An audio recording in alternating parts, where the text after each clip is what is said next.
এক শ্রেণীর মানুষ তারা বাবা দিব, এক শ্রেণীর মানুষ তারা ভোট বেশি করে দিব। গতিকে এই পরিবেশে আমরা কোন একজন মানুষ কিন্তু শান্তিতে নাই। হয় আজকে আমরা ভাবতেছি যে আমাগর এই অঞ্চলে কোনো সমস্যা হয় নাই, আমাগরে বাড়ি ঘর ভাঙে নাই, আমাকে উপরে অন্যায় অত্যাচার হয় নাই, কিন্তু আমার হয় নাই, আপনার হয় নাই, কিন্তু আমার জাতের আরেক ভাইয়ের উপর হয়েছে। আজকে আপনারা ভালো করে লক্ষ্য করে দেখেন যে আসামের চোখে কোণে এই জাতি জনগোষ্ঠীর মানুষের উপর অন্যায় অত্যাচার হইতেছে।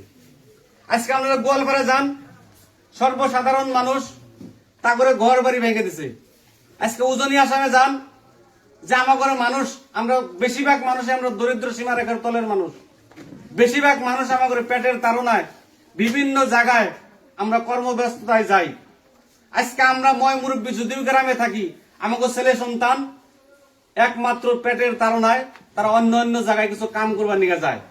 আমরা মাঝে মাঝে খবর পাই যে আপার আসামে আমাদের মানুষ যাওয়ার লগে লগে তা করে বিদেশি বাংলাদেশিকে তা করে অন্যায় অত্যাচার করা হয়। মাঝে মাঝে এরকম একটা নিউজ পাই যে আপার আসামের অন্য অন্য জাতি জনগোষ্ঠীর যারা সংগঠন আছে তারা কি করে, যে এই মানুষকে ওই জায়গা থেকে বিতরণ করে দেয়।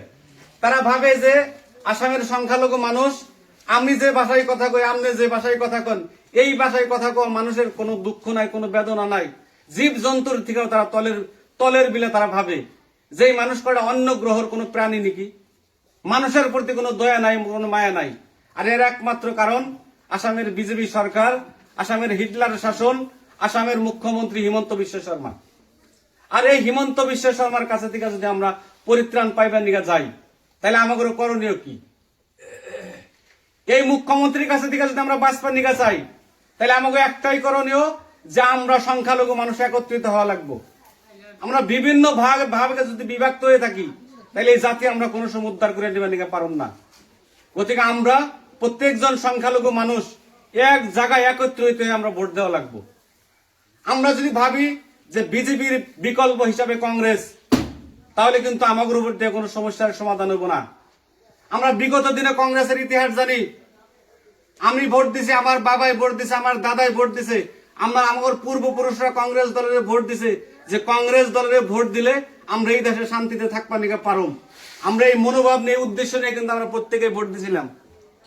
আমাদের উদ্দেশ্য আছিল যে আমাদের উপরে যেটা জোর, যেটা জুলুম, আমাদের উপরে যেটা নাগরিকত্বের সমস্যা, আমাদের যেটা মাটির সমস্যা, আমাদের যেটা শিক্ষার অভাব, আমাদের যেটা স্বাস্থ্যের অভাব, আমরা ভালো করেই জানি যে বিভিন্ন সময় জাতি জনগোষ্ঠীর উপর অন্যায় হয়েছে, অত্যাচার হয়েছে, বিভিন্ন হত্যা লীলা হয়েছে। ওদিকে আমরা কংগ্রেস দলের ভোট দিলে বোধহয় এই সমস্ত অন্যায়ের থেকে আমরা বাঁচুম, এই মনোভাব নিয়ে কিন্তু আমরা প্রত্যেকজন মানুষ এই কংগ্রেসের ভোট দিয়েছিলাম। আর কংগ্রেসের ইচ্ছা করলে প্রত্যেকটা সমস্যার সমাধান তারা করে দিবার নিকে পারত। স্বাধীনতার পরে থেকে আমরা কংগ্রেস দলের ভোট দিয়েছিলাম। স্বাধীনতার পরে ভারতবর্ষে কংগ্রেসের রাজত্ব করছে, আর আমরা স্বাধীনতার পরে প্রত্যেকবারে কংগ্রেসের ভোট দিছি। আসামেও 53 বছর তারা গভর্নমেন্ট হয়েছিল, 53 বছর তারা শাসন করছে। শাসন করার পরেও আজকের তারিখে আমাদের ছেলে সন্তান উজনি আসামে গেলে কি কয়, বাংলাদেশের ছেলে সন্তান। আমরা তো কংগ্রেসের ভোট দিছিলাম এই বাংলাদেশি ছেলে সন্তানের অপবাদ দিবার নিকে তো আমরা ভোট দিছিলাম না। আমরা তো আজকের তারিখেও বিজেপি সরকারের ঘর বাড়ি ভাঙে, আমরা তো এই উদ্দেশ্য নিয়ে কংগ্রেসের ভোট দিছিলাম না। আজকে যে গোড়া খনি হয়েছে, আমাদের লাখ লাখ বিঘা ভূমি ভেঙে নিয়ে গেছে, মাটি যে ভেঙে নিয়ে গেছে, আমাদের যে মাটির পাট্টা নাই, আমাদের যে থাকার জন্য মাটি নাই, তার জন্য তো আমরা কংগ্রেসের ভোট দিছিলাম না। কংগ্রেসে ইচ্ছা করলে প্রত্যেকজন মানুষের মাটির পাট্টা দিবার পারত। কংগ্রেস ইচ্ছা করলে আমাদের এনআরসি দিবার নিকে পারত। কংগ্রেস ইচ্ছা করলে ডিপোটারের সমস্যা সমাধান করবার পারত। কংগ্রেস ইচ্ছা করলে শৈক্ষিক পরিবেশ তারা উঠিয়ে দিবার নিকে পারত। আমাদের ছেলে সন্তানের শিক্ষিত বানাবার পারত। তারা ইচ্ছাকৃত ভাবে এই কামগুলো করা নাই। তারা ভাবছে এই জাতি জনগোষ্ঠীর মানুষের যদি আমরা বিভিন্ন ভাবে লোভ দিয়ে তাগরের কাছে থেকে যদি আমরা ভোট নিয়ে যদি আমরা গভর্নমেন্ট করে থাকি, বিগত দিনে এই মানুষ কটা যদি খালি আশা দিয়েই থাকি, তবেই সে আমরা সার্থক। যার জন্য তারা আমাদের একমাত্র ভোট ব্যাংক হিসাবে ব্যবহার করছে।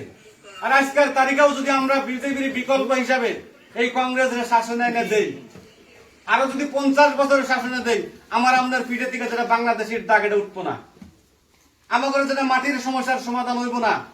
যার জন্য আমরা এই দলের ভোট দেওয়া লাগে। মৌলানা বদরুদ্দিন আজমলের হাত আমরা মজবুত করা লাগে। মৌলানা বদরুদ্দিন আজমল সাহেবের একটু শক্তি দেওয়া লাগে। যার জন্য আমরা আসামের সংখ্যালঘু প্রত্যেকজন মানুষের এই দলের ভোট দেওয়া লাগে। বিগত দিনে কংগ্রেস দলের আমরা